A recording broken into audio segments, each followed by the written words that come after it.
സദൃശ്യവാക്യങ്ങൾ 26. വേനൽക്കാലത്ത് ഹിമവും കൊയ്ത്തുകാലത്ത് മഴയും എന്ന പോലെ ഭോഷന് ബഹുമാനം പൊരുത്തം അല്ല. കുരികിൽ പാറിപ്പോകുന്നതും മീവൽ പക്ഷി പറന്നു പോകുന്നതും പോലെ കാരണം കൂടാതെ ശാപം പറ്റുകയില്ല.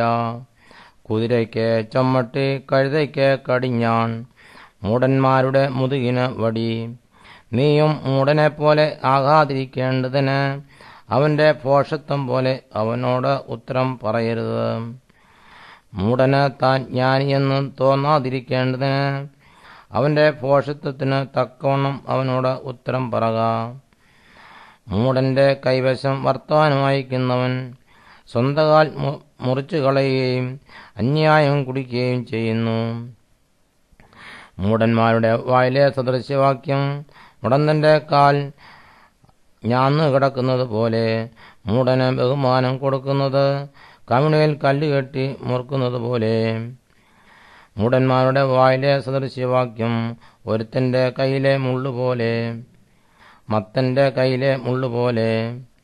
എല്ലാവരെയും മുറിവേൽപ്പിക്കുന്ന വില്ലാളിയും മൂഢനെ കൂലിക്ക് നിർത്തുന്നവനും കണ്ടവരെ കൂലിക്ക് നിർത്തുന്നവനും ഒരുപോലെ. നായി ഛർദ്ദിച്ചതിലേക്ക് വീണ്ടും തിരിയുന്നതും മൂഢൻ തന്റെ ഭോഷത്വം ആവർത്തിക്കുന്നതും ഒരുപോലെ.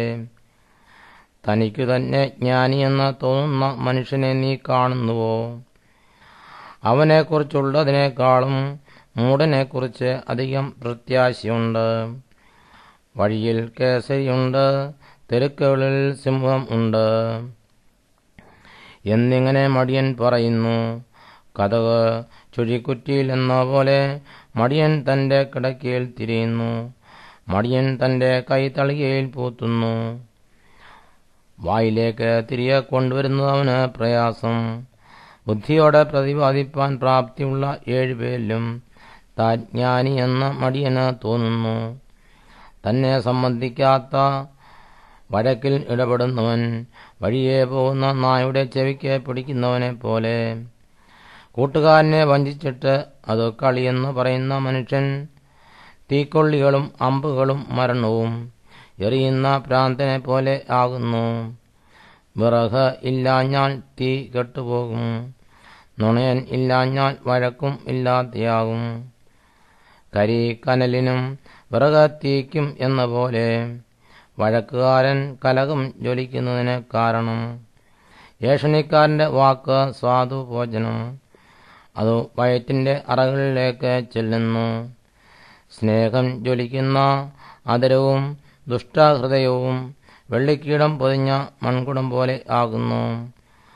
പകയ്ക്കുന്നവൻ അതരം കൊണ്ട് വേഷം ധരിക്കുന്നു, ഉള്ളിലോ അവൻ ചതിവ് സംഗ്രഹിക്കുന്നു.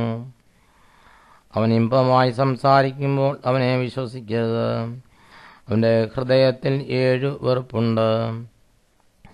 അവന്റെ പക കപടം കൊണ്ട് മറച്ച് വെച്ചാലും അവന്റെ ദുഷ്ടത സഭയുടെ മുമ്പിൽ വെളിപ്പെട്ടു വരും. കുഴി കുഴിക്കുന്നവൻ അതിൽ വീഴും, കല്ല് ഉരുട്ടുന്നവന്റെ മേൽ അത് തിരിഞ്ഞ് ഉരുളും. ഭോഷ്ക് പറയുന്ന നാവ് അതിനാൽ തകർന്നവരെ ദ്വേഷിക്കുന്നു. മുഖസ്തുതി പറയുന്ന വായ നാശം വരുത്തുന്നു.